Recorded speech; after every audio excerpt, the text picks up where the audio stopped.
السلام علیکم ورحمۃ اللہ وبرکاتہ۔ الحمد للہ نحمده ونستعینه ونستغفره ونؤمن به ونتوکل علیہ ونعوذ باللہ من شرور انفسنا ومن سیئات اعمالنا، من يهده الله فلا مضل له ومن يضلله فلا هادي له، وأشهد أن لا إله إلا الله وحده لا شريك له، وأشهد أن سيدنا وسندنا وحبيبنا ونبينا ومولانا محمدا عبده ورسوله، أما بعد فأعوذ بالله من الشيطان الرجيم، بسم الله الرحمن الرحيم، فقد قال الله تبارك وتعالى في القرآن المجيد والفرقان الحميد، لقد كان لكم في رسول الله أسوة حسنة لمن كان يرجو الله واليوم الآخر، وقال النبي صلى الله عليه وسلم: تركت فيكم أمرين لن تضلوا ما تمسكتم بهما، كتاب الله وسنة رسوله، وقال في موضع آخر: لا يؤمن أحدكم حتى أكون أحب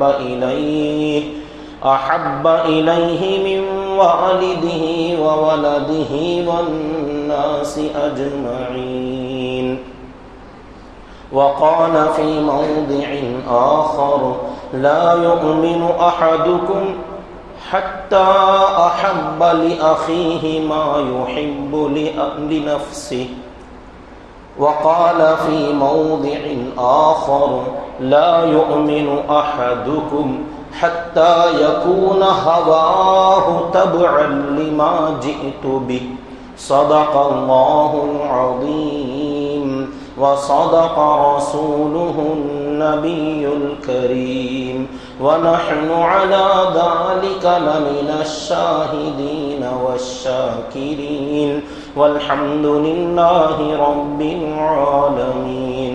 اللهم صل على محمد وعلى آل محمد كما صليت على إبراهيم وعلى آل إبراهيم إنك حميد مجيد۔ اللهم بارك على محمد وعلى آل محمد كما باركت على إبراهيم وعلى آل إبراهيم إنك حميد مجيد۔ محترم بزرگان اسلام و برادران ملت اور میرے معزز سامعین کرام، اللہ تبارک و تعالی نے اپنے بندوں کی ضروریات دنیاوی اعتبار سے، جیسے اللہ تعالیٰ نے خود ہمارے پوچھنے سے پہلے، ہمارے مانگنے سے پہلے ہماری ضروریات کا انتظام خود اللہ تعالیٰ نے فرمایا، ایسے ہی ہمارے آخرت کے انتظامات کا بھی اللہ تعالیٰ نے ہمارے پوچھنے سے پہلے خود سے انتظام فرمایا۔ بندوں کو اللہ تعالیٰ نے عقل عطا فرمائی تاکہ غور و فکر کریں، ایسی عقل جو کسی دوسری مخلوق کے پاس نہیں ہے، کہ وہ اپنے خالق کے بارے میں غور و فکر کریں۔ افلا تعقلون، اللہ تعالیٰ نے قرآن میں کئی جگہ اس کا سوال کیا کہ کیا تمہیں عقل نہیں ہے؟ یعنی تو اللہ تعالیٰ نے عقل عطا فرمایا، اور اس کے ساتھ ساتھ اللہ تعالیٰ نے اپنے برگزیدہ اور منتخب بندوں کو نبی اور رسول وقتاً فوقتاً دنیا میں سمجھانے کے لیے اپنے ہی لوگوں میں سے اللہ تعالیٰ نے نبیوں اور رسولوں کو بھیجا، اور ان کے ساتھ اللہ تعالیٰ نے اپنی کتابیں عطا فرمائیں، اتاری اللہ تعالیٰ نے، صحیفے دیے، تختیاں دیں، کتابیں اللہ تعالیٰ نے دیں۔ تو یہ جو انتظامات ہیں تاکہ یہ بندے اپنی عقل کا استعمال کر کے مجھ تک پہنچیں، مجھے پہچانیں کہ ان کا بنانے والا کون، خالق و مالک کون، پالنے والا کون، ان کے موت و حیات کا مالک کون، پوری دنیا کا اصل پیدا کرنے والا اور آخر میں اس کا وارث کون ہے، اس کو پہچاننے کے لیے اللہ تعالیٰ نے انسانوں کو عقل کی دولت عطا فرمائی۔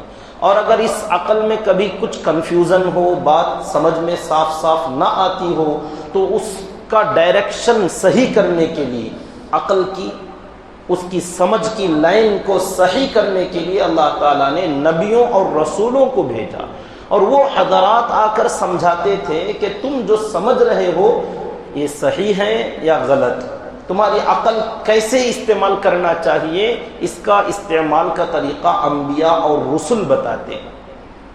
اور ان نبیوں اور رسولوں کو اللہ تعالیٰ کتابوں کے ذریعے سے گائیڈ کرتے، اللہ تعالیٰ ان کی رہبری فرماتے، اور ان کے چلے جانے کے بعد بھی کتابیں باقی رہتی تاکہ بعد والے بھی ان کتابوں کو پڑھتے رہیں، مطالعہ کرتے رہیں، اور نبیوں کے بتائے ہوئے باتوں کو ملا کر اس کتاب کو سمجھنے کی کوشش کریں۔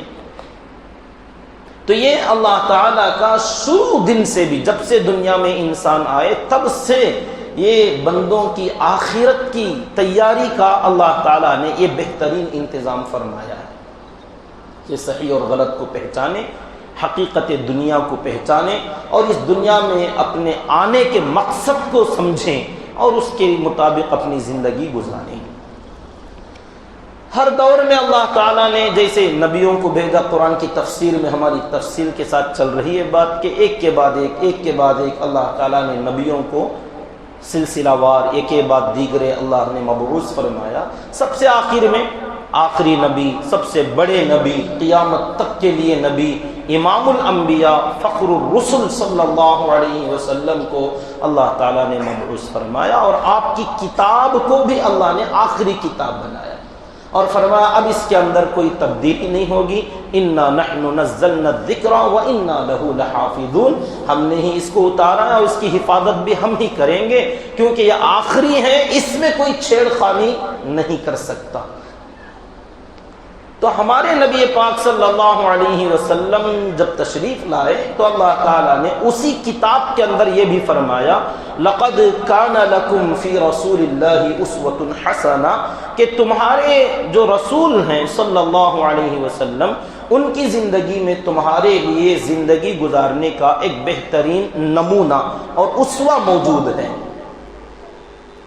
اب وہی اسوہ اور نمونہ سمجھنے کے لیے ہمیں ضرورت پڑتی ہے کہ اپنے نبی کی زندگی کو پڑھیں، اپنے نبی کی زندگی کو سنیں، اگر پڑھیں، اگر ہو سکتا کتاب پڑھنا آتا ہو، ہر زبان میں آپ کو سیرت کی کتاب ملے گی۔ سیرت مطلب اپنے نبی کی زندگی ہر زبان میں ملتی ہیں، ہر بندے کو چاہیے، چاہے وہ مسلمان ہو یا غیر مسلم، ہمارے نبی کی زندگی کو پڑھے۔ اور اسی طریقے سے قرآن بھی یہ ہر انسان کے لیے ہے، ہر مسلمان کو اور ہر انسان کو، چاہے وہ مسلمان ہو یا غیر مسلم، چاہیے کہ وہ قرآن کا مطالعہ کریں، قرآن پڑھیں۔ چند دن پہلے ہمارے ایک مصلی یہاں آتے ہیں نماز میں، انہوں نے دو دن پہلے بھی پوچھا کہ ایک غیر مسلم دوست ہے، قرآن مانگتا ہے، تو کیا میں اسے قرآن دوں یا فضائل اعمال دوں؟ میں چاہتا ہوں کہ فضائل اعمال دے دوں۔ میں نے کہا نہیں، قرآن مانگتا ہے، قرآن دو، کیا حرج ہے؟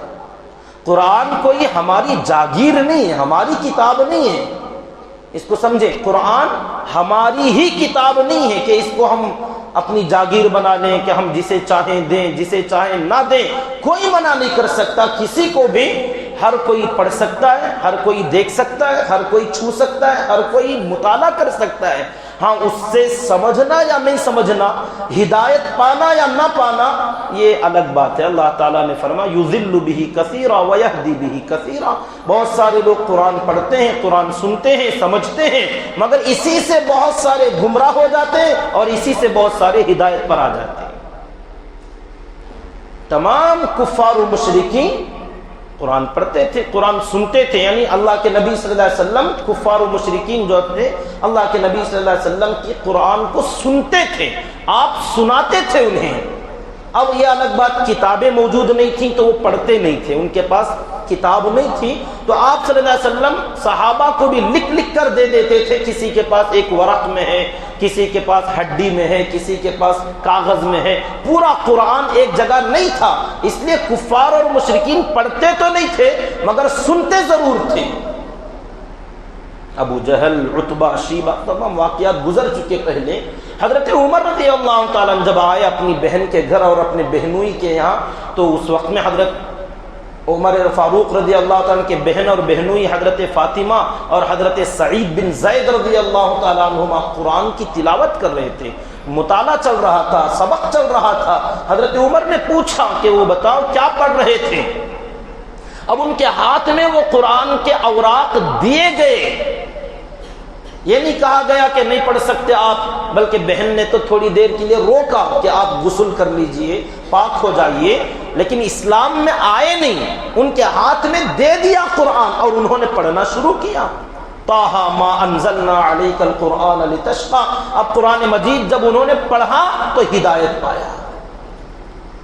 تو کفار اور مشرکین کے ہاتھ میں قرآن دینا یا نہ دینا یہ کوئی بڑا مسئلہ نہیں، کوئی پوچھتا ہے دے، نہ پوچھے تب بھی اگر کوئی پہنچانا چاہتا ہے پہنچائیں، کہ بھئی آپ پڑھیں اور سمجھیں اور ہدایت پانے کی کوشش کریں۔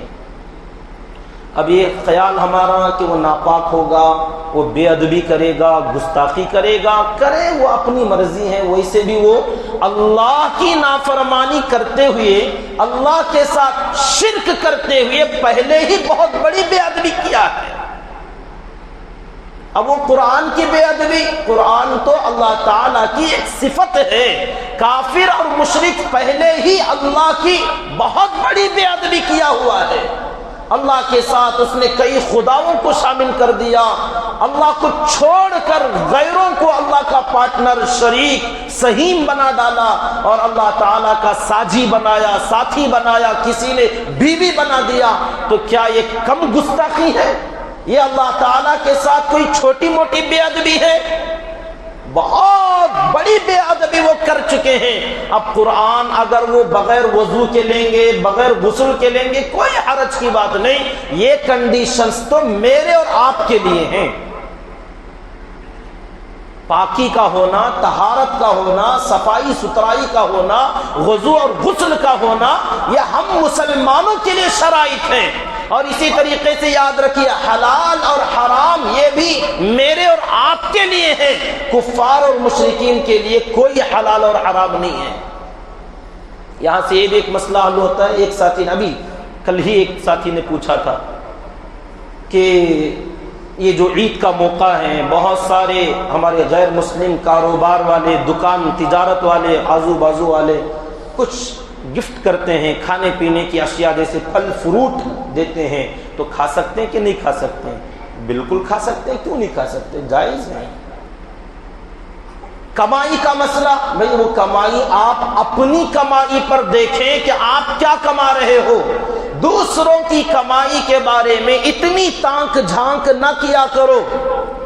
کئی مرتبہ جب بھی ہم نے حلال و حرام کے بارے میں بتلایا، غذا کی حلال اور حرام ہونے کی تمیز کے بارے میں بتلایا، تو لوگوں کا خیال، اور کچھ لوگ ساتھ بتاتے ہیں کہ مولانا آپ کا بیان سن کے آج ایک دعوت میں جانے والا تھا، نہیں گیا۔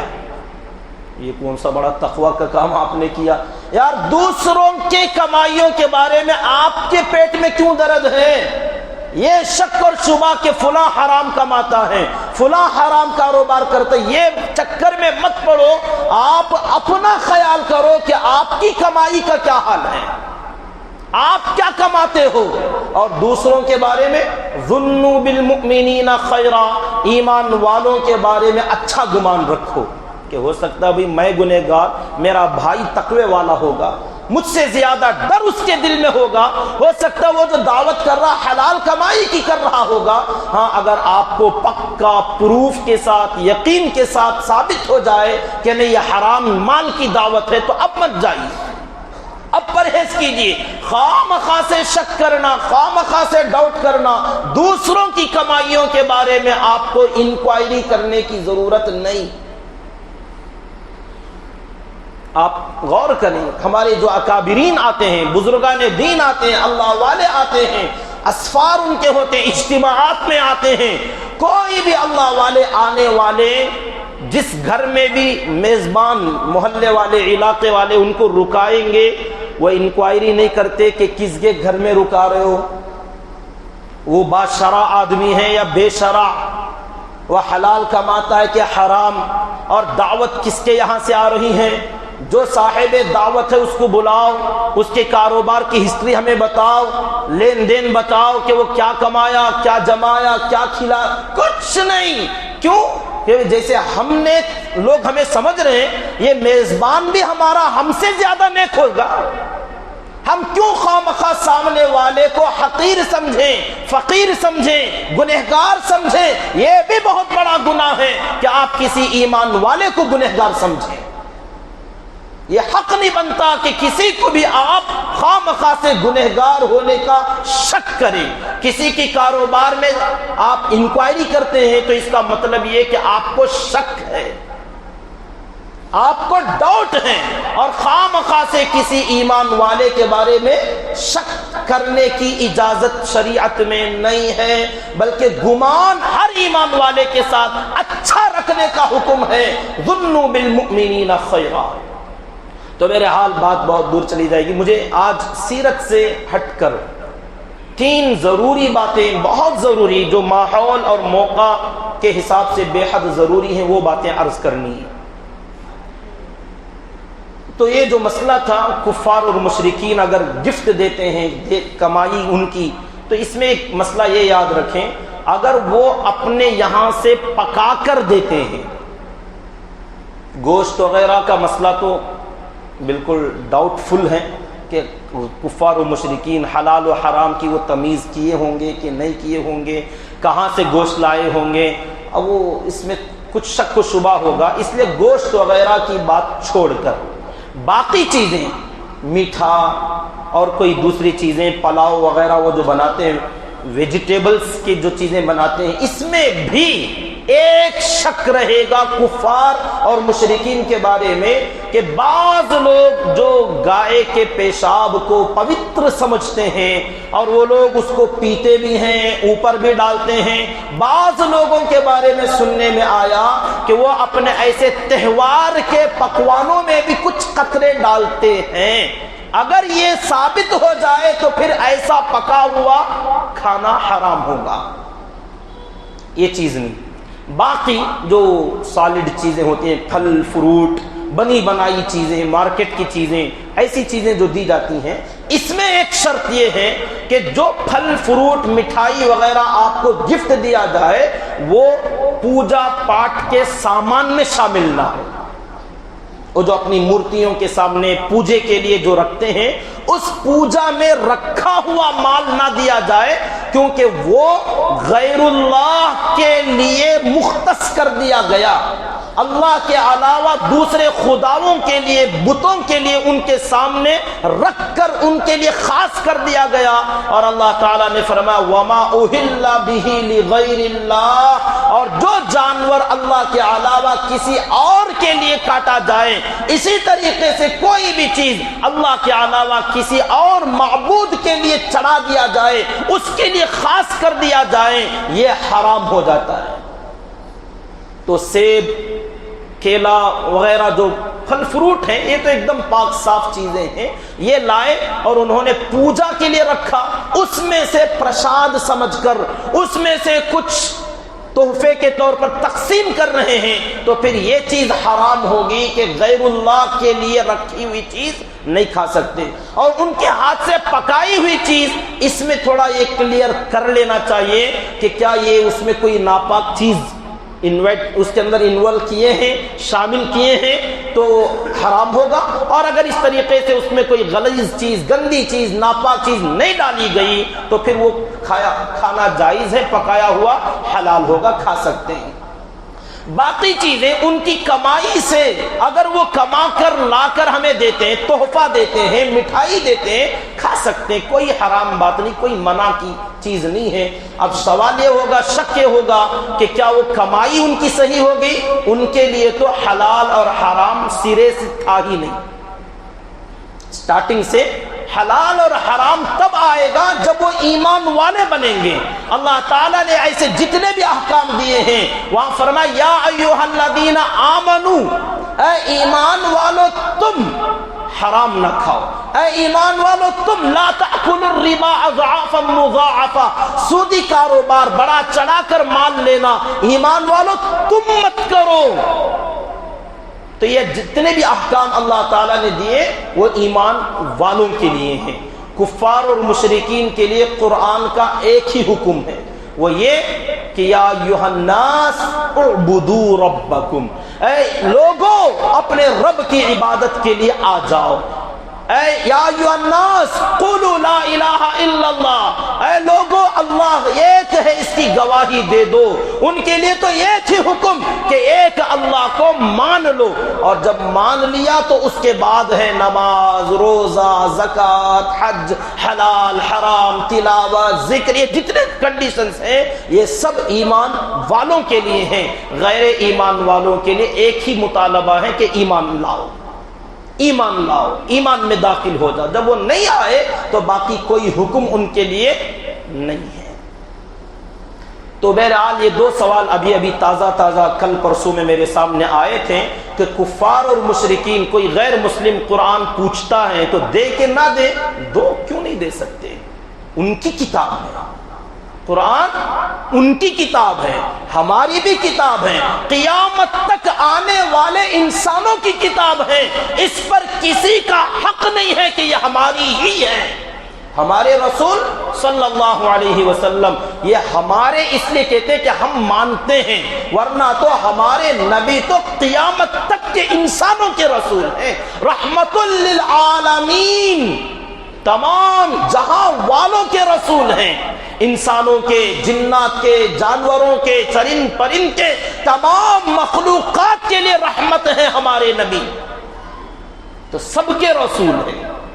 اور اللہ تعالیٰ نے قرآن میں فرمایا ہے انی رسول اللہ الیکم جمیعا، اے نبی جی فرما دیجئے کہ یا ایھا الناس، اے انسانوں، انی رسول اللہ الیکم جمیعا، تم سب کی طرف میں رسول بنا کر بھیجا گیا۔ تو سب کے رسول ہیں ہمارے نبی صلی اللہ علیہ وسلم۔ تو آپ کی لائی ہوئی کتاب بھی سب کی کتاب ہے، سب پڑھ سکتے ہیں، سب کے لیے اجازت ہے۔ ہاں پاکی، صفائی، ادب اور احترام یہ میرے اور آپ کے لیے ہے کہ ہم گستاخی نہیں کریں گے، ہم بے ادبی نہیں کریں گے، ہم بے وضو حالت میں نہیں چھوئیں گے، اس کی طرف پیر لمبے نہیں کریں گے، پیر نہیں پھیلائیں گے، کتاب نیچے نہیں رکھیں گے، ہمارا مسئلہ ہے۔ ہم اتنا ادب کرتے ہیں، ہم اتنا احترام کرتے ہیں۔ اب ایک آدمی جو اس کے اصول سے ناواقف ہے، جو اس کو جانتا نہیں، جو اس کو پہچانتا نہیں، وہ بندہ معذور ہے، وہ بیمار ہے، وہ اللہ تعالیٰ کے یہاں معذور سمجھا جائے گا۔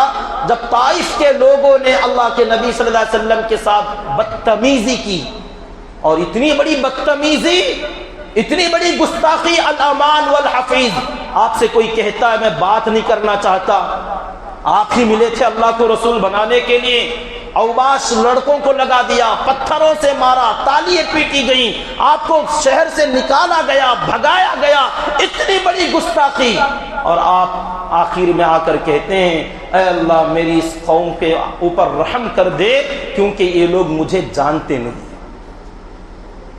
اور مدینہ منورہ میں لمبا زمانہ گزرنے کے بعد ایک مشورے میں حضرت ابوبکر اور حضرت عمر رضی اللہ تعالی عنہما اللہ کے نبی صلی اللہ علیہ وسلم کی مجلس میں بیٹھے، مشورے میں تھوڑا سا اختلاف ہوا، اور یہ دونوں شیخین بڑی شخصیات، ان کی آوازوں میں تھوڑا بلندی آ گئی، نبی کے سامنے آواز اونچی ہو گئی، اللہ تعالیٰ نے آیتیں نازل فرمائیں، یا ایھا الذین آمنو، او ایمان والو تمہارا مسئلہ ہے، غیر کرتا کرنے دو، پتھر مارا مارنے دو، گالیاں دیا، تھوکا، کیچڑ پھینکا، کانٹے ڈالا، کوئی بات نہیں، وہ کافر ہیں، ان کے لیے تو کفر کی ایک سزا ہی کافی ہے، جو کفر کی سزا ہے ان کے لیے وہی ایک سزا کافی ہے۔ تم ایمان والو لا ترفعوا اصواتکم فوق صوت النبی، نبی کی جتنی آواز ہے اس آواز سے اونچی تمہاری آواز، چاہے وہ ابو بکر ہو یا عمر رضی اللہ عنہما، اونچی آواز اس کے بعد دوبارہ نہیں ہونا چاہیے، اگر ہوا تو کیا ہوگا، ان تحبط اعمالکم وانتم لا تشعرون، اگلی بار اگر تمہاری آواز نبی کی آواز سے اونچی ہو گئی تو ابو بکر ہو یا عمر تمہارے اعمال پر پانی پھر جائے گا اور تمہارے اعمال سب ڈیلیٹ کر دیے جائیں گے رضی اللہ تعالی عنہما۔ اب یہ دیکھو، ایک طرف اتنی بڑی عقبہ بن معیط اللہ کے نبی صلی اللہ علیہ وسلم کے چہرے مبارک پر تھوکتا ہے، اور یہاں صرف آواز اونچی ہو رہی ہے، وہاں کوئی آیت نہیں اتری۔ عقبہ ابن معیط نے اگر اللہ کے نبی صلی اللہ علیہ وسلم پر تھوک پھینکا، آیت کوئی نہیں اتری کہ عقبہ نے ایسے کیا ویسے کیا، کافر ہے، بے ایمان ہے، جانتا نہیں، اگر جانتا ہوتا تو پھر اپنی جان پھینک دیتا اپنے نبی پر، اور جاننے والا اگر ابو بکر و عمر رضی اللہ تعالی عنہما، آپ جیسی شخصیات، اور نبی کے سامنے آواز اونچی، برداشت نہیں کیا جا سکتا کہ آپ مقرب لوگ ہیں، آپ اپنے ہیں، آپ چہیتے ہیں، آپ قریب میں رہنے والے صاحب ہیں، اور مصاحبین کے ساتھ ایسی گستاخی، ایسی تو کیا اس سے چھوٹی گستاخی بھی برداشت نہیں کی جائے گی۔ یہ فرق کی بات ہے اپنوں کا اور غیروں کا۔ غیر کچھ کرتا ہے وہ معذور ہے، وہ جانتے نہیں بیچارے، معذور ہیں، ہاں ان کو سمجھایا جائے، ان کو بتا دیا جائے، دینے سے پہلے کہہ دیا جائے کہ وہ یہ اللہ کی کتاب ہے، ہمارے یہاں ہم اس کو غسل کر کے وضو کر کے پاک صاف ہو کر چھوتے ہیں اور ادب کے ساتھ پڑھتے ہیں، اونچی جگہ پر رکھتے ہیں، اس کے طرف پیر نہیں پھیلاتے، بے ادبی نہیں کرتے، بتا کے دے دیں، اب وہ کرے گا کہ نہیں کرے گا اس کے گھر میں جھانکنے کی ضرورت ہمیں نہیں ہے۔ تو بہرحال بات یہ کر رہا تھا میں کہ اللہ تعالیٰ نے ہمارے نبی اور اللہ تعالیٰ نے اپنی کتاب کو تمام انسانوں کے لیے ہدایت کا ذریعہ بنا کر بھیجا، اور فرمایا اس میں بہترین رہبری ہے، اسوہ ہے، نمونہ ہے۔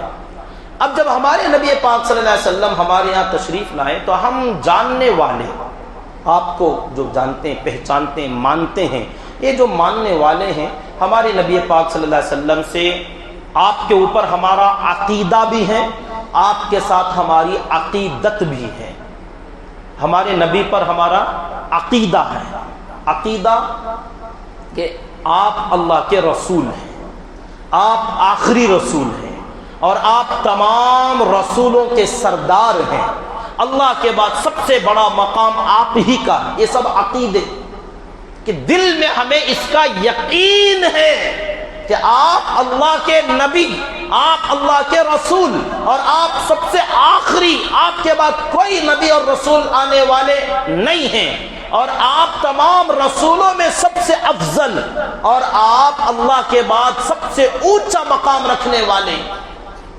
یہ جو جتنی باتیں ہیں یہ آپ صلی اللہ علیہ وسلم کے ساتھ ہمارا عقیدہ، اور عقیدت ہمارے نبی پاک صلی اللہ علیہ وسلم کی وجہ سے ہمیں ایمان ملا، ہمیں قرآن ملا، ہمیں دنیا بنی ہماری، اور ہماری آخرت بھی سنورے گی انشاءاللہ، اور اللہ کا دیدار بھی ہوگا۔ جو کچھ بھی ہوا اور جو کچھ بھی ہوگا ہمارے ساتھ، یہ سب ہمارے نبی پاک صلی اللہ علیہ وسلم کی وجہ سے، آپ کی تعلیمات، آپ کی قربانیاں، آپ کی محنت اور آپ کی دعوت، ان چیزوں کی وجہ سے، آپ کی وجہ سے ہمیں یہ سب چیزیں ملی۔ تو آپ ہمارے محسن، آپ کا احسان ہماری نسلوں پر پوری امت پر، پوری انسانیت پر آقا کا احسان ہے۔ تو جو محسن ہوگا، محسن کے ساتھ محبت کا ہونا فطری بات ہوتی ہے۔ کوئی بندہ کسی کے ساتھ احسان کا معاملہ کرے تو احسان کرنے والے کے ساتھ محبت کا ہو جانا یہ فطری بات ہوتی ہے۔ تو اپنے نبی پاک صلی اللہ علیہ وسلم کے ساتھ جو محبت ہے نا، اسی محبت کو کہتے ہیں عقیدت۔ تو ایک ہمارے نبی کے ساتھ عقیدہ اور دوسرا عقیدت، دونوں چیزیں ہمارے نبی پاک صلی اللہ علیہ وسلم کے ساتھ میں ہیں۔ اسی عقیدت کا ایک ماحول اب دیکھنے میں آتا ہے۔ یہ جو ربیع الاول کا مہینہ آیا اور اس میں بالخصوص 12 تاریخ جب آتی ہے تو وہ بہت سارے لوگ، ایک طبقہ ہے، یہ لوگ خاص کر ہمارے نبی پاک صلی اللہ علیہ وسلم کی عقیدت کا اظہار کرتے ہیں، اور اس اظہار میں طرح طرح کے کام، جو سب سے زیادہ مشہور ہے وہ ہے جلوس، اور اس کے علاوہ دوسرے کچھ دعوتیں، اور اس کے علاوہ کچھ جلسے، اس کے علاوہ اور وغیرہ وغیرہ بہت ساری چیزیں لوگ کرتے ہیں۔ یہ سب عقیدت کے زمرے میں آتے ہیں کہ ہمارے نبی سے محبت ہے صلی اللہ علیہ وسلم۔ تو یہ جو عقیدت کا معاملہ ہے، اللہ تعالیٰ نے اور اللہ کے نبی صلی اللہ علیہ وسلم نے عقیدت کی لمٹ بیان فرمائی ہے۔ عقیدت میں لمٹ کراس نہ کیا جائے، ہر ایک کے حدود ہیں۔ کس کی عقیدت کتنی ہونی چاہیے، اولاد کی محبت کتنی ہو، ماں باپ کی محبت کتنی ہو، بیوی کی محبت کتنی ہو، بھائیوں اور بہنوں کی محبت کتنی ہو، یہ تمام، دوست اور احباب کی محبت، اور اپنے اساتذہ کی محبت، اپنے گزرے ہوئے بزرگان دین اور اپنے اکابرین کی محبت، اور ہمارے اولیاء کرام، ہمارے ابدال، ہمارے فقہاء، ہمارے محدثین، اور ہمارے تابعین صحابہ، ان میں سے ہر ایک کے ساتھ محبت کا کیا معیار ہے، کیا اس کی حد ہے، یہ حد بیان کی گئی ہے کہ یہاں تک آپ محبت کر سکتے ہیں، اس کے آگے آپ محبت کو نہ لے جائیں۔ اور ہمارے نبی پاک صلی اللہ علیہ وسلم کے ساتھ بھی محبت کی ایک لمٹ ہے، کیونکہ آپ سے آگے خود اللہ کی ذات ہے۔ اللہ سے بھی محبت کا معاملہ ہے ہمارا، کیونکہ سب سے بڑا احسان تو اللہ کا ہے، سب سے بڑا احسان تو اللہ کا ہے، اصل احسان تو اسی کا ہے، پیدا بھی اسی نے کیا، ہمارے لیے ہمارے نبی کو بھی اسی اللہ نے بھیجا، اور ہمارے نبی کو بھی اللہ ہی نے رہبری فرمائی۔ تو اصل میں تو اللہ تعالی، تو اللہ کی محبت۔ تو یہ جو دو عقیدتیں ہیں، ایک اللہ کے ساتھ عقیدت و محبت، اور اللہ کے نبی صلی اللہ علیہ وسلم کے ساتھ عقیدت اور محبت، ان میں اللہ تعالیٰ نے یہ سمجھایا کہ دیکھو، اس محبت کے اظہار کا طریقہ اگر بندوں کو ان کے اختیار میں دے دیا جائے کہ آپ اپنی محبت کا اظہار جیسے چاہو کرو۔ اب اگر جیسے کوئی آدمی نیا دلہا ہو، بیوی سے محبت کرتے ہوئے، اب بیوی تو ابھی زندگی میں پہلی بار 20 25 30 سال کے بعد زندگی میں آئی ہے، اب تک بچپن سے ماں کی محبت دل میں تھی، ماں سے بڑی محبت، بڑی عقیدت، بڑی ممتا ماں کے ساتھ تعلق تھا محبت کا۔ اب بیوی کے آنے کے بعد اب اس سے محبت جتانا ہے، اب کوئی آدمی یہ الفاظ اور اس طریقے سے اپنی محبت کا اظہار بیوی سے کرنے لگے کہ آپ اب میری زندگی میں آئی ہو، آج کے بعد سے تم میری ماں کی طرح ہو جاؤ گی، اب یہ یعنی اب تک ماں کی محبت تھی، اب آپ میری ماں کی طرح ہو، یہ بیوی حرام ہو جائے گی، کہ لمٹ کراس کر گیا۔ بیوی کو بیوی کے حد میں رکھ کر محبت کا اظہار کرو، اسے ماں کا درجہ اگر دے دو گے تو ماں جیسے حرام تھی بیوی بھی حرام ہو جائے گی۔ یہ خلط مبحث مت کرو، اس میں خلط ملط مت کرو، دونوں کو شامل مت کرو۔ بیوی ہو، عقیدت ہے، محبت ہے، اس کی ایک لمٹ، وہاں تک آپ الفاظ بھی انداز بھی، رویہ بھی، جہاں تک شریعت اجازت دے وہاں تک کرو، اس کے آگے کہ نہیں زندگی میں پہلی بار آئی ہے اب جو کچھ محبت کا جیسے کرنا چاہوں کر لوں، آپ کو اس کی اجازت شریعت نے نہیں دی۔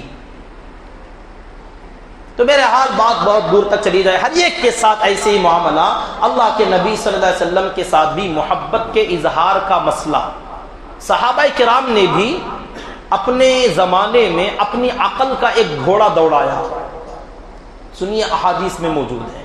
حضرات صحابہ کرام رضی اللہ تعالیٰ عنہم ایک مرتبہ اللہ کے نبی صلی اللہ علیہ وسلم کی خدمت میں آئے اور کہنے لگے ہم لوگ دنیا کا سفر کرتے ہیں، باہر جاتے ہیں، بہت سارے بادشاہوں کو، سرداروں کو ہم نے دنیا میں دیکھا ہے، اور وہاں کے لوگ اپنے بڑے بادشاہوں کے سامنے جب آتے ہیں تو اس سے محبت میں، اس کے احترام میں، اس کی عقیدت میں لوگ تھوڑا جھک جاتے ہیں، اپنے سر خم کرتے ہیں، بعض لوگ آدھا جھک جاتے ہیں، رکوع میں چلے جاتے ہیں، اتنا فرشی سلام، اور کچھ لوگ تو سجدے ہی میں گر جاتے ہیں اپنے بڑوں کے سامنے۔ یہ دنیا میں آج بھی پنڈتوں کے سامنے، اپنے پادریوں کے سامنے دنیا والے کرتے ہیں، اگر کوئی بڑا آدمی آ جائے اس کے سامنے یا تو جھک جانا، یا تو سجدہ کر لینا، یا تو لیٹ جانا، لمبا لمبا سو جانا، بہت سارے لوگ کرتے ہیں۔ تو صحابہ کرام رضی اللہ تعالی عنہم نے بھی پوچھا یہ لوگ تو کرتے ہیں لیکن اصل میں اگر کسی کا حق بنتا ہے تو وہ آپ کا ہے، تو کیا ہم لوگ بھی آپ کے سامنے جب آئیں تو کیا آپ کو سجدہ کریں؟ آپ کے سامنے ہم جھک سکتے ہیں؟ کیا اس کی اجازت ہوگی؟ صحابہ نے کیا نہیں، پوچھ لیا تو اللہ کے نبی صلی اللہ علیہ وسلم نے لمٹ بتلائی کہ میری محبت کی لمٹ اتنی نہیں، اس سے تھوڑا پیچھے آؤ کہ میرے ادب اور احترام میں میرے سامنے سجدہ مت کرو، اس کا حق صرف اللہ کا ہے، مجھے اس کی اجازت نہیں۔ یہی تو میں بتانے کے لیے آیا کہ بندوں کو بندوں کی غلامی سے نکال کر خالق کی غلامی میں لگانے کے لیے آئے، مخلوق کی غلامی میں مت جاؤ، میں بھی اللہ کی مخلوق ہوں، میں بھی اللہ نے مجھے بنایا، مجھے پیدا کیا، تو اللہ کے نبی صلی اللہ علیہ وسلم بھی اللہ کی مخلوق ہیں۔ لیکن اس کا مطلب یہ نہیں کہ آپ کا احترام گھٹا دیا جائے، تمام مخلوق میں افضل، تمام جتنی مخلوق اللہ نے بنائی سب میں سب سے افضل آپ ہیں، لیکن ہیں تو مخلوق ہی نا۔ اگر کسی کو یہ جملہ ہضم نہ ہوتا ہو تو اپنا کلمہ شہادت کا تھوڑا مطلب سمجھ لیں، اشہد اللہ الہ الا اللہ واشہد ان محمدا عبدہ ورسولہ، ہم گواہی دیتے ہیں اس بات کی کہ حضرت محمد صلی اللہ علیہ وسلم اللہ کے بندے۔ اب یہ بندہ تھوڑا ہماری جلدی سمجھ میں نہیں آتا، یہ بندہ جو لفظ ہے نا یہ فارسی ورڈ ہے، فارسی کا لفظ ہے۔ اب بندے کا معنی کیا؟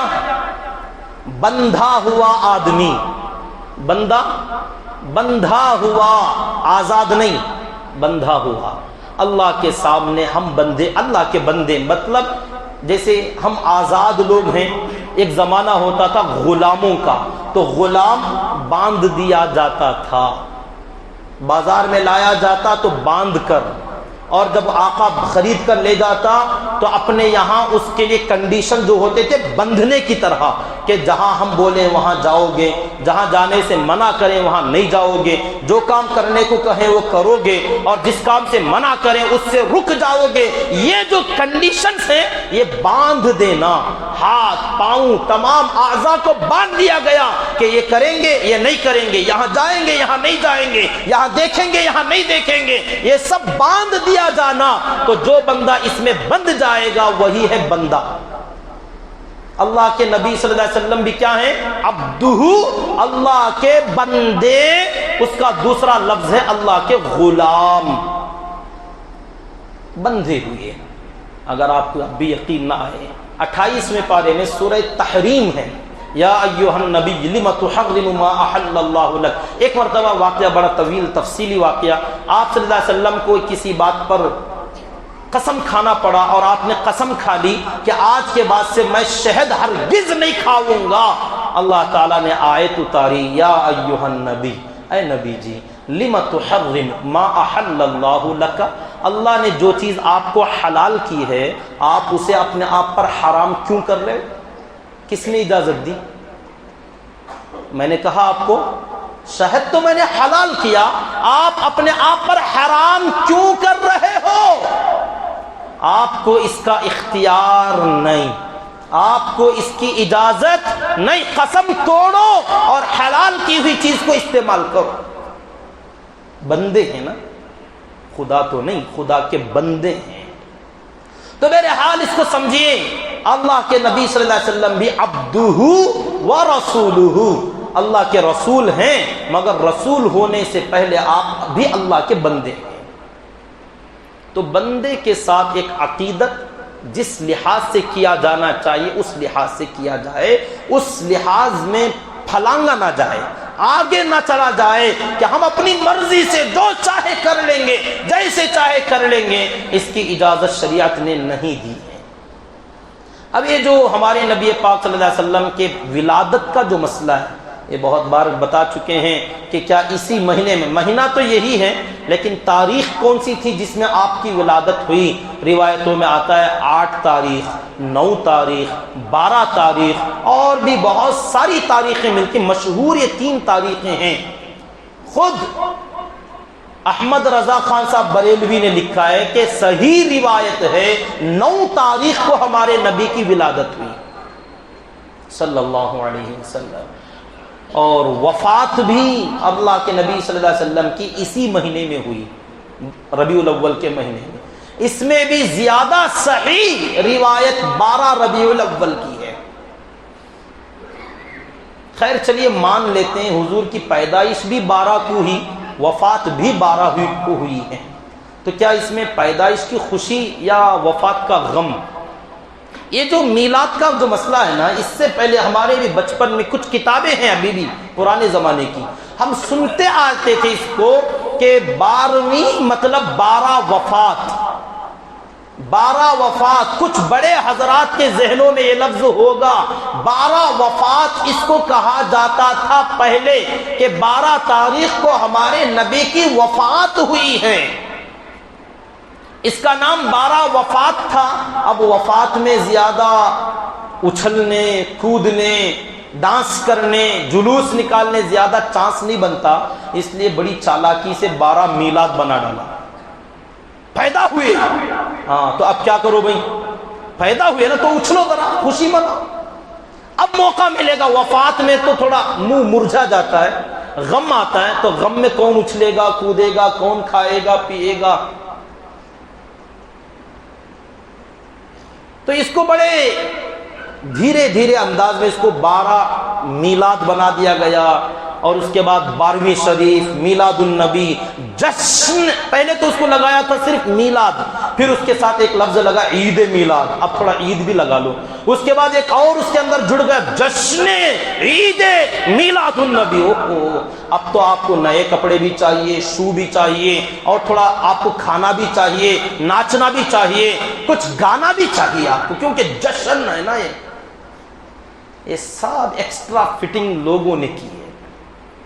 آپ لاؤ گے، کچھ لوگ بتاتے ہیں کہ فلاں کتاب میں، فلاں کتاب میں، اور سنیے، جو کرنا یا نہیں کرنا، یہ جو علماء میں اختلاف چلتا ہے، ہم علماء دیوبند منع کرتے ہیں، جائز نہیں، بریلوی حضرات کہتے ہیں کرنا چاہیے۔ میرے یہ کرنا نہیں کرنا کا جو مسئلہ ہے، کچھ لوگ ویڈیو شیئر کرتے ہیں، فلاں مولانا صاحب بول رہے ہیں کہ فلاں کتاب میں، فلاں کتاب میں ہے، فلاں لوگوں نے کیا ہے، کرنا چاہیے۔ یہ کیا کرنا چاہیے پہلے ان سے پوچھ، تو کوئی بتاتا نہیں کہ کرنا بھی اگر ہے تو کس کتاب میں یہ لکھا ہے کہ کیا کرنا ہے۔ لوگوں کے ذہن میں یہ ہے ہی نہیں، اور بتاتے بھی نہیں لوگ، کہ پہلی کتابوں میں بڑے لوگ اگر کچھ بتائے بھی ہیں کہ 12ویں کرنا چاہیے، تو کیا کرنا چاہیے جانتے ہیں آپ؟ اختلاف اس کا ہے کہ ہمارے نبی صلی اللہ علیہ وسلم کی پیدا ہونے کے بارے میں یا آپ کی وفات کے بارے میں لوگ جو ہے پہلے سے اگر کچھ کرتے بھی تھے تو صرف اتنا کہ ایسی مجلسیں بناتے تھے، لوگوں کو جوڑتے، محلے والوں کو جمع کرتے کہ آؤ بھائی 12ویں کا دن ہے یا میلاد کا موقع ہے، ربیع الاول کا مہینہ ہے، ہمارے نبی کے پیدا یا وفات کا مہینہ ہے، تو آؤ جمع ہو جاؤ۔ جمع کر کے لوگوں کو ان دنوں کے اندر خاص کر ہمارے نبی کی سیرت بتاتے تھے۔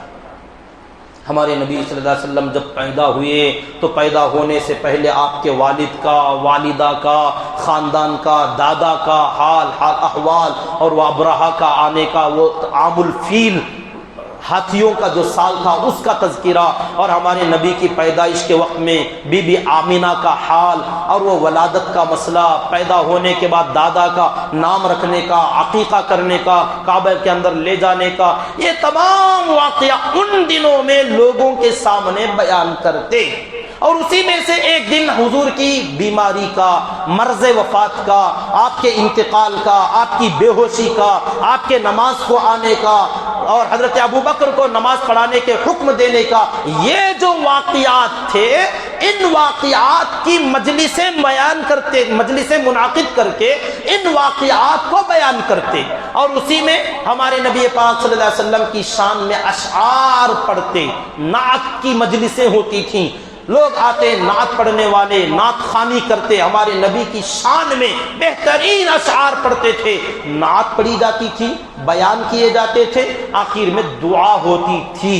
تو یہ جو عمل تھا اس کے بارے میں اختلاف ہے کہ یہ کرنا یا نہیں کرنا۔ تو ہم علماء دیوبند کا یہ کہنا کہ یہ بھی نہیں کرنا۔ بہت سارے لوگ سمجھ رہے ہوں گے کہ وہ جو کرتے تورانے باندھنا، سٹار رکھنا، وہ چیخنا چلانا، اسے منع کر رہے تھے۔ یہ کیا حضرت یہ بھی بول رہی کہ مجلس بھی نہیں کرنا کہتے۔ اس میں اختلاف تھا کہ یہ بھی نہیں کرنا۔ ہم یہی کہتے کہ یہ بھی نہیں کرنا چاہیے۔ کیوں نہیں کرنا یہ بھی سمجھ لو کہ بھئی آپ کو بیان کرنا ہی ہے تو یہ میلاد کا مہینہ ہی کیا ضروری، ربیع الاول کے مہینے میں ہی بیان کرنا، یہ کس نے بتایا آپ کو؟ بیان کرو جب بھی موقع ملے، جیسے اب ہم بیان کرتے آ رہے ہیں۔ ہماری مسجد میں 2 سال سے میلاد ہم منا رہے ہیں۔ بات سمجھ میں آ رہی؟ 2 سال ہو گئے تقریباً، ہر جمعہ ہمارے یہاں میلاد ہوتی ہے۔ کوئی ٹائم فکس نہیں ہے کہ 12ویں کا مہینہ ہے، 11ویں کا مہینہ ہے، رمضان کا مہینہ، اسی میں یہ بولیں گے، اسی مہینے میں یہ ٹاپک چلے گا۔ یہ لوگوں کی ایکسٹرا فٹنگ ہے شریعت کے اندر، اور ایکسٹرا فٹنگ کرنے کی اجازت کسی کو نہیں ہے۔ یہ آپ کی گاڑی نہیں ہے کہ آپ جو چاہو اس کے اندر لگا لو اور جو چاہو اس کے اندر سے نکال لو۔ یہ جو ڈالنا تھا اور جو نکالنا تھا اللہ نے اپنے نبی کے زمانے میں مکمل کر ڈالا، اور فرمایا الیوم اکملت لکم دینکم، دین مکمل ہو چکا ہے۔ اب اس کے اندر کوئی ایکسٹرا فٹنگ کرنا یا اس میں سے کچھ نکال دینا، آپ میں سے کسی کو بھی اس کا پاور نہیں حاصل ہوگا۔ تو جو ہمارے نبی پاک صلی اللہ علیہ وسلم نے بتایا، اب صحابہ کرام تھے بعد میں، تو کیا صحابہ کرام نے 12ویں کے مہینے میں، ربیع الاول کے مہینے میں کبھی ایسے کیا ہو کہ مجلسیں منعقد کی کہ ربیع الاول کا مہینہ آیا تو اس مہینے میں حضور کی وفات بیان ہو رہی ہے، اس مہینے میں حضور کی پیدائش بیان ہو رہی ہے؟ اس کا ثبوت نہیں ملتا۔ اس لیے ان دنوں میں خاص کر یہ کام مت کرو۔ ایسے ہی کسی کا انتقال ہوتا ہے تو ان کے وارثین، اولاد وغیرہ، ان کے ایصال ثواب کے لیے کھانا کھلانے، غریبوں میں کچھ تقسیم کرنے کے لیے دن فکس کرتے ہیں۔ 3 دن، 10 دن، 10واں، 20واں، چہلم، برسی، اینڈ ختم ہو گیا۔ اب اس کے بعد بھول گئے، مٹی ڈال کے چھوڑ دیا، ختم ہو گیا۔ یہ ہم علماء دیوبند منع کرتے ہیں کہ اپنے ماں باپ کے لیے، اپنے بڑوں کے لیے آپ کو ایصال ثواب کرنا ہے، لوگوں کو کھانا کھلانا ہے۔ جس دن انتقال ہوا دوسرے دن کھلاؤ، اگر سہولت نہیں ہے 2 مہینوں کے بعد کھلاؤ، 1 سال کے بعد کھلاؤ، 2 سال کے بعد کھلاؤ، جب آپ کو موقع ملے تب ایصال ثواب کر لو۔ یہ 3 دن میں کہتے ہیں یہ بدعت، یہ وقت فکس۔ لوگ باقاعدہ پوچھتے ہیں جس دن انتقال ہوا وہ دن بھی شمار ہوتا کی، یا اس کی جس دن دفن کرتے ہیں وہ دن شمار ہوتا کی؟ یہ سب من گھڑت مسئلے ہیں جو لوگوں نے بنا لیے۔ بھئی ایصال ثواب کسی بندے کو ثواب پہنچانا ہے تو کیا دن فکس کر کے آپ ثواب پہنچاؤ گے؟ ہمارے ابا کو 3 دن کے بعد ہی پہنچانا، 3 دن سے پہلے مرنے کے بعد ان کو سزا ہوتی رہے، فرشتے ان کو مارتے رہے، کوئی پرواہ کی بات نہیں، تیسرے دن پہنچائیں گے۔ 40 دن تک آپ کو ویٹ کرنا پڑے گا، 40 دن تک مار کھاتے رہو، 40ویں دن ایصال ثواب سنگل چڑھائیں گے، پھول چڑھائیں گے، دعوت کھلائیں گے۔ اس سے پہلے بھی پوچھنا نہیں، اس کے بعد بھی پوچھنا نہیں، 1 سال تک۔ پھر بہت مہنگائی چل رہی ہے یار، کس نے بتایا آپ کو؟ انتقال روزانہ کرو قبر کی زیارت کے لیے، 3 دن کی فاتحہ حضرت، یہ من گھڑت باتیں ہیں۔ روز جاؤ، 8 دن میں 1 بار جاؤ، مہینے میں 1 بار، جب آپ کو سہولت ہو، جب آپ کے دل میں آئے جاؤ، کون منع کرتا ہے؟ یہ دن مقرر کرنا، 40واں دن ہی، 10واں دن ہی، 20واں دن، یہ جو آپ وقت بنا لو گے یہ آپ کی اپنی طرف سے بنائی ہوئی باتیں ہیں، شریعت میں اس کا ثبوت نہیں ہے۔ یہ ہم بتاتے ہیں کہ وقت فکس کر کے کوئی کام کرنا بدعت ہے۔ یہ تو 12ویں کا جو موقع ہے اس کے اندر مجلس میلاد منعقد کرنا، ہم علماء دیوبند اس کے خلاف ہوتے ہیں کہ بھئی اس میں تاریخ فکس کر کے 12ویں دن میں ہی کرنا اور اس کے بعد 1 سال تک ہمارے نبی کی سیرت کو بھول جانا، یہ کس نے کہا؟ ہم کہتے ہیں روز مناؤ 12ویں، روز کرو، اپنے نبی کی سیرت بیان کرو، اپنے نبی کا، یہی تو مسجد میں ہوتا ہے روزانہ، فجر میں تعلیم، عشاء میں تعلیم، مسجد وار جماعت میں بیٹھتے لوگ کیا کرتے ہیں؟ جماعت بنا لی اور نبی پاک صلی اللہ علیہ وسلم کی سنتیں، تعلیم، احادیث، ہمارے نبی نے یہ فرمایا، ہمارے نبی نے یہ دعا سکھائی، ہمارے نبی نے یہ کیا، صبح و شام یہاں سیرت زندہ ہوتی ہے، صبح و شام یہاں مجلس میلاد منعقد ہوتی ہیں۔ لوگ کہتے ہیں وہ میلاد کے خلاف، صرف سال میں 1 بار جو کرتا وہ پکا نبی کا عاشق، جو دن بھر کرتا، جو ہر دن کرتا، وہ نبی کا دشمن۔ سوچئے کیا حال ہوا آج امت کا۔ خیر اختلاف تو اس کا تھا، اب اس کے علاوہ جو لوگ سٹار بنا رہے ہیں، تورانے باندھ رہے ہیں، فضول خرچیاں کر رہے ہیں، اور جو ڈی جے، شروع میں تو ڈی جے میں بہت تقویٰ ہوتا ہے، ڈی جے بہت حافظ صاحب کی طرح، مولانا کی طرح ہوتا ہے، سمجھ رہے ہیں بات؟ شروع میں یاسین شریف، الرحمن، قوالیاں، ذرا اس کے اندر تھوڑا مکس ہوتا جاتا ہے، اگلا دن تھوڑا سا میوزک، اس کے بعد اور تھوڑا آؤٹ پٹانگ، اس کے بعد لاسٹ دن میں تو کیا پوچھنے، گانے، ڈانس، لڑکیوں کا تھرکنا، الامان والحفیظ۔ یہ پوری دنیا میں کوئی ایک انسان بھی اس کی اجازت نہیں دیتا۔ جن لوگوں نے اس کو شروع کرایا وہ خود بھی سر پیٹتے ہیں کہ ہم نے امت کا حال کیا کر ڈالا۔ اب روکیں تو کیسے روکیں؟ ان کے بھی ہاتھ میں یہ چیز نہیں ہے۔ اب یہ نوجوانوں کے حوالے ہو گئی۔ اب کوئی تاج محل بنا رہا ہے، کوئی وہ لنڈن برج بنا رہا ہے، کوئی ٹاور بنا رہا ہے۔ نبی کی پیدائش میں لنڈن برج میں کیا کنیکشن؟ تھوڑا بہت سوچئے، آپ کے تاج محل میں نبی کی پیدائش میں کیا جوڑ بیٹھتا ہوگا؟ کوئی خیال آپ کا، کوئی سینس، دماغ لڑاؤ اور دوڑاؤ اس دماغ کو اور سوچو ہمارے نبی پاک صلی اللہ علیہ وسلم۔ حضرت مولانا پی ایم زکریہ صاحب رحمۃ اللہ علیہ بڑی عجیب بات کرتے تھے۔ حضرت کہتے تھے، جمعہ کے بیان میں ایک بار میں آ رہا تھا تو ایک بہت بڑا جلوس جا رہا تھا، میں نے لوگوں سے پوچھا یہ کیا ہے؟ تو لوگوں نے بتایا حضرت معلوم نہیں، وہ راجکمار کا جنازہ جا رہا ہے۔ میں تھوڑا بازو کھڑا ہو گیا ڈر کے، وہ جلوس جا رہا تھا، درمیان میں ایک کھڑا ہو گیا اور کہا نعرہ تکبیر۔ حضرت کو تیرے پاگل، راجکمار کا جنازہ نعرہ تکبیر کو کیا کنیکشن؟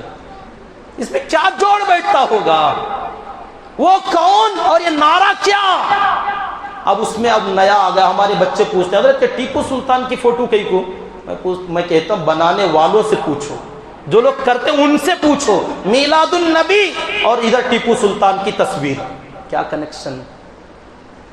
اور ان ٹیپو سلطان کی میوزک، یہ کس نے بنایا؟ یہ کہاں سے آیا؟ اس کے اندر تو اگر آپ جائیں تو ایک مرتبہ شیعہ کے بارے میں یا قادیانیوں کے بارے میں جلسہ ہو رہا تھا، تو پی ایم زکریا صاحب رحمۃ اللہ علیہ بڑے مذاقیل انداز کے بات کرتے، بڑے اچھے انداز میں سمجھاتے تھے۔ حضرت نے بہت سارے لوگوں نے قادیانیوں کے بارے میں کہ یہ کافر ہیں، یہ جہنم، بہت سارے بیانات ہوئے، تو آخر میں ان کا نمبر آیا، تو حضرت کو بیان کے لیے جب بٹھایا گیا تو حضرت نے ایک ہی جملہ کہا، بھائی بہت سارے لوگ بلّہ کا بول رہا نہیں، میں کیا بولوں، اتنا جو بولتا ہوں، یہ قادیانیوں کا جو بھی مسئلہ ہے نا، یہ حجام کا گھوڑ کہتا کھودے تو بھی خاموش بیٹھ گئے، کہتا کھودے تو بھی آگے کا آپ لوگ بول لو کہ یہ گھوڑ ایسا ہی ہے کہ اس میں سے نکلے گا وہی، کوئی اچھی چیز نکلنے والی ہے ہی نہیں۔ تو یہ جی جو مسئلہ ہے نا، اس کے اندر جتنا بھی آپ ڈیپ میں جائیں گے، سب من گھڑت، اوٹ پٹانگ، ناجائز، شریعت سے ہٹی ہوئی چیزیں۔ تو شروع میں مجلس میں اختلاف تھا کہ مجلس منعقد کرنا جائز کی ناجائز، ہم تو اسی کو منع کرتے تھے۔ اب اس کے اندر آپ کا یہ اسٹار، یہ کون سا خدا اسٹار معلوم نہیں ہوا، اسٹار کا کیا تعلق ہمارے نبی کی پیدائش سے معلوم نہیں ہوا، کوئی بتا دے کہ اسٹار سے اور ہمارے نبی سے کیا تعلق ہے، اسٹار کیوں بنائے جاتے ہیں، کیا آگے چل کر کہیں اس کو خدا کا درجہ تو نہیں مل جائے گا؟ اور یہ ڈی جے میں تو یہ عالم ہے، الامان والحفیظ، رحمت للعالمین کے پیدا ہونے کی خوشی میں پوری دنیا کو زحمت میں ڈالتے ہیں، نہ بچے سوئیں گے، نہ بوڑھے سوئیں گے، نہ بیمار کو آرام ملے گا، کان پھٹ جائیں گے، دل دہلنے لگیں گے، اور ایسی زحمت پوری دنیا کے لیے ہمارے نبی پیدا ہوئے، کوئی نہیں سوئے گا آج۔ اور نبی کا حال تو یہ تھا، مسجد میں آقا تشریف لائے، ایک طرف ابو بکر، ایک طرف حضرت عمر رضی اللہ تعالیٰ عنہ نماز میں تھے، حضرت عمر زور زور سے قرآن نماز میں پڑھ رہے ہیں اور حضرت ابو بکر ایک دم آہستہ پڑھ رہے ہیں، دونوں کی نماز ختم ہوئی، آپ نے پوچھا عمر آپ کیوں پڑھ رہے تھے؟ کہا تاکہ دوسروں کو عبرت ملے، وہ بھی آئیں اور نماز پڑھنے لگ جائیں۔ ان سے پوچھا گیا آپ کیوں اتنا سلو آہستہ پڑھ رہے تھے؟ انہوں نے کہا میں اس لیے کیونکہ جس کو سنانا تھا وہ تو سن رہا تھا۔ دونوں صحیح، ان کی نیت بھی صحیح دوسروں کو عبرت ہو، اور ان کی نیت بھی صحیح جس کو سنانا وہ سن رہا ہے، دوسروں کو کیوں سناؤ؟ آپ نے فرمایا عمر تھوڑا آواز دھیمی کرو، دوسروں کو تکلیف نہ دو، اور ان سے کہا تھوڑا آواز بلند کرو، قرآن تھوڑا اونچی آواز میں بھی پڑھا کرو تاکہ دوسروں کو عبرت ہو۔ ہمارے نبی تو قرآن سے تکلیف دینے سے منع کیا، اور یہاں امت گانوں سے تکلیف دیتی ہے، قوالیوں سے تکلیف دیتی ہے، اور نبی کے خوشی میں میلاد، ہمارے نبی کے آنے کی خوشی۔ بہرحال میرے دوستو، مجھے اور ایک چیز بتلانی یہ تھی کہ ویکسین کا مسئلہ بہت سارے لوگ کئی مرتبہ پوچھے، دل نے چاہا کہ بولوں لیکن نہیں بولا، آج بول دیتا ہوں۔ ویکسین لگانا یا نہیں لگانا یہ نہ شریعت کا مسئلہ ہے نہ حکومت کا۔ سپریم کورٹ نے کھلے عام الفاظ میں کہا جس کو لگانا ہے لگائے، جس کو نہ لگانا ہے نہ لگائے۔ آج دنیا میں انسان دو پارٹیوں میں بٹے ہوئے ہیں، ویکسین لگانے والے، ویکسین نہیں لگانے والے، اور دونوں اس بات کے انتظار میں ہیں کہ انہوں کب مرتی ہیں، انہوں کب مرتی ہیں۔ ویکسین لگائے ہوئے لوگ جب پر انتظار کر رہے ہیں، نہیں لگیں سنو کب مرتی دیکھیں گے، انہوں انتظار میں، انہوں لگا لی کب جاتی ان کی دیکھیں گے۔ اور یاد رکھیں کون بھی نہیں مرتا۔ یہ شرک مت کیجئے ویکسین کے بارے میں، لگانے والے بھی شرک کر رہے ہیں، نہیں لگانے والے بھی شرک کر رہے ہیں۔ لگانے والوں کا شرک یہاں لگا لیا بھی ایک دم سیف ہو گیا، غلط عقیدہ، غلط ہے، نہیں لگایا اس میں کیا کی حقیقت ہے، غلط۔ موت و حیات کا مالک اللہ ہے، وہ جسے دینا چاہے گا موت دے گا، جسے بچانا چاہے گا وہ بچا لے گا۔ اب کوئی لگا لیا ہے آپ نہیں مرو گے، غلط بات، آپ نہیں لگائے ہیں بچ جاؤ گے، غلط۔ بس شرک مت کرو، ہاں جس کو لگانا ہے لگاؤ، جس کو نہیں لگانا ہے، جب حکومت کا مسئلہ ہے، اگر قانون بنتا ہے کہ نہیں سب کو لگانا ہوگا تو پھر ہم سب لگائیں گے، کوئی اس کے اندر پیچھے ہٹنے کی ضرورت نہیں، لگائیں گے، کیا ہوگا جو ہوگا دیکھا جائے گا۔ ہاں اب اگر کوئی بندہ لگاتا ہے تو اس کو ایک دعا یاد کر لینا چاہیے، لگانے سے پہلے دعا پڑھ لیں، بسم اللہ الذی لا یضر مع اسمہ شیء فی الارض ولا فی السماء وہو السمیع العلیم۔ اللہ کے نام سے لگا رہا ہوں، اور اللہ کے نام کے آگے زمین میں آسمان میں کوئی بھی چیز نقصان نہیں پہنچا سکتی، لگا لیں، کچھ نہیں ہوگا، بال بھی بانکا نہیں ہوگا انشاءاللہ۔ تیسری بات، مجھے اس میں بھی کچھ تفصیل تھی، بہرحال وقت کی کمی کی وجہ سے بات آگے لے جاتا ہوں۔ ایک آخری مسئلہ، کچھ لوگوں نے، نوجوانوں نے ہمارے محلے کے مجھ سے پوچھا، ایک ایپ چل رہا ہے، اس کے اندر کمائی ہو رہی، 13,000 پیسے ڈالنا، ہر دن 700 کچھ 40 روپے ایسے ہر دن پیسے آتے ہیں، اور اس میں لوگوں کو جمائیں گے تو پیسہ آئے گا۔ یہ جو ایزی منی کے جتنے بھی قصے ہیں نا، یہ سب حرام ہوتے ہیں، اس کو یاد رکھیے۔ اس کے اندر جو کاروبار کرنے والے، جو مین ماسٹر، جو مائنڈ ہے نا، یہ کوئی بادشاہ، علماء، حفاظ، دیندار لوگ نہیں ہوتے ہیں، اکثر بزنس مین لوگ، اکثر و بیشتر ان چیزوں میں یہود و نصارہ، اکثر ہمیں معلوم نہیں کہ کس کے پیچھے کون ہے، لیکن اتنا تو یاد رکھیے کہ یہ جو بھی چلے گا، ایک پہلی بات تو یہ ہے کہ یہ زیادہ دن تک چلنے والے نہیں، ایسے جتنے بھی اسکیمز آتے ہیں یہ زیادہ دن تک نہیں چلیں گے، دھوکہ دے کر چلے جائیں گے، ایک۔ اور اگر پرماننٹ رہیں گے بھی، بھائی سب سے زیادہ بھروسہ تو IMA پر تھا، جس کے اندر ہم جیسے ہزاروں نہیں لاکھوں علماء شامل تھے، اتنا بھروسہ مند، دیندار، تقوی والا، مدرسوں، مسجدوں، قرآن چھاپ کے تقسیم کرنے والا، اتنا بہترین IMA والا، یہ دھوکے باز نکلا۔ تو یہ یوٹیوب والا، گوگل والا، اور پتہ نہیں کون سے ایپ والا، یہ اتنا بڑا دیانتدار ہوگا، کیسے بھروسہ ہوگا؟ اور دوسری بات، 13,000 روپے پہلے ڈالنا، پھر اس کے بعد فکس آپ کو روزانہ منافع آتا ہے۔ منافع جب بھی فکس آئے گا حرام ہوگا، یاد رکھیے۔ آپ بزنس کے اندر شیئر کیجئے، آپ ایک دوسرے کے ساتھ پارٹنر بنیے، مشترکہ آپ کاروبار کیجئے، منافع فکس مت کیجئے، 2 لاکھ دیتا ہوں، ہر مہینہ 5,000 10,000 مجھے دینا ہوگا، حرام ہوگا۔ پھر پرسنٹیج فکس کیجئے، میرے 5 لاکھ روپے آپ کے کاروبار میں دے رہا ہوں، جو بھی منافع آئے گا منافع میں 50-50، پیسہ میرا، محنت تمہاری، مجھے آدھا تمہیں آدھا، 50-50 جائز ہے، 40-60، 30-70، جو آپ کرنا چاہیں آپ پرسنٹ میں متعین کیجئے، پیسہ متعین مت کیجئے۔ اگر پیسہ آپ نے فکس کر لیا، یہی سود ہے، کیا تو بھی ہو جان دے، 5,000 دے ڈالنا، کیسے دے گا؟ اگر آپ بزنس کر رہے ہو، 5 سے آگے آپ کو 10 بھی مل سکتا ہے، 15 بھی مل سکتا ہے، اور کبھی کبھار 2,000 بھی مل سکتا ہے، کبھی ایک مہینہ مل بھی نہیں سکتا، اور کبھی کبھار گھاٹا بھی ہو سکتا ہے۔ بزنس اسی کا نام ہے۔ تو بزنس میں شرکت ہونی چاہیے، صرف منافع میں شرکت، نقصان میں میری شرکت نہیں، یہ خالص سود ہے۔ سود میں بھی تو وہی ہوتا ہے کہ آپ کو 1 لاکھ دے دیا گیا، اور آپ کو جو کرنا ہے کر لو، مہینے میں 3,000، مہینے میں 10,000، مہینے میں 15,000 آپ ہم کو دینا ہوگا، سود ہے۔